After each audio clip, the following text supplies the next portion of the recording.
ನಿಲ್ದಾಣ ಶೌಚಾಲಯ ಅವ್ಯವಸ್ಥೆ, ಹೆಚ್ಚುವರಿ ಹಣ ವಸೂಲಿಗೆ ಕ್ರಮಕ್ಕೆ ಒತ್ತಾಯ.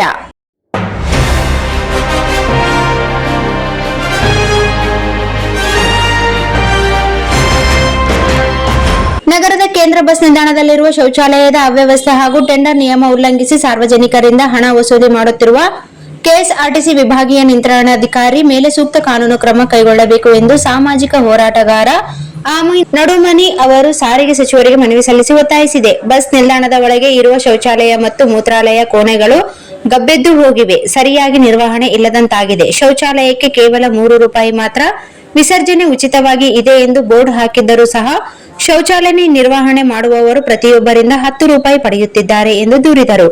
ಮೂತ್ರ ವಿಸರ್ಜನೆ ಉಚಿತವಾಗಿ ಇದ್ದರೂ ಕೂಡ ಮಹಿಳೆಯರಿಂದ ₹10 ವಸೂಲಿ ಮಾಡುತ್ತಿದ್ದಾರೆ ಎಂದು ಆರೋಪಿಸಿದರು.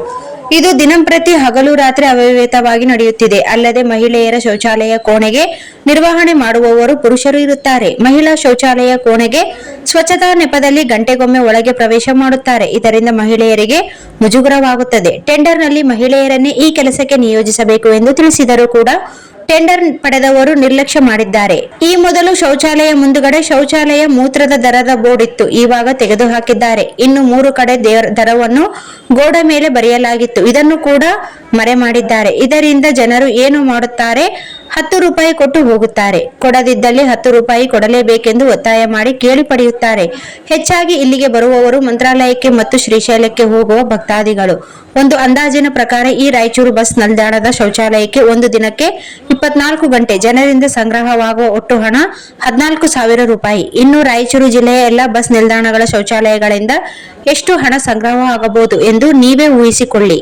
ದರ ಪಟ್ಟಿ ಬೋರ್ಡ್ ಇಲ್ಲದ ಬಗ್ಗೆ ಹಾಗೂ ಹೆಚ್ಚಿಗೆ ಹಣ ಪಡೆಯುವ ಬಗ್ಗೆ ಸಾರಿಗೆ ನಿಗಮದ ಅಧಿಕಾರಿಗಳಿಗೆ ಗೊತ್ತಿದ್ದರೂ ಕೂಡ ಕಣ್ಣಿದ್ದು ಕುರುಡನಾಗಿದ್ದಾರೆ. ಏಕೆಂದರೆ ಇವರಿಗೂ ಸಹ ಈ ಶೌಚಾಲಯದಿಂದ ಜನರಿಗೆ ಸಂಗ್ರಹವಾಗುವ ಅಕ್ರಮ ಅನ್ಯಾಯದ ಹಣದಲ್ಲಿ ಶೇಕಡಾವಾರು ಇಂತಿಷ್ಟು ಎಂದು ಪಾಲು ಇರಬಹುದೆಂದು ಅನುಮಾನ ಮೂಡುತ್ತಿದೆ.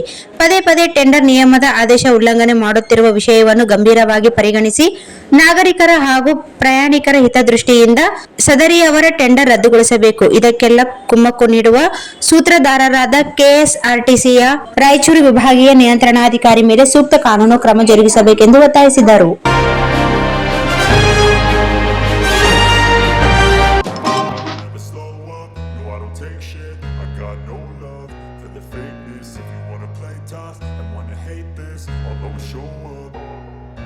I don't ever slow up, no I don't take shit. I got no love for the fakeness. If you wanna play tough and wanna hate this, I'll always show up and make a statement.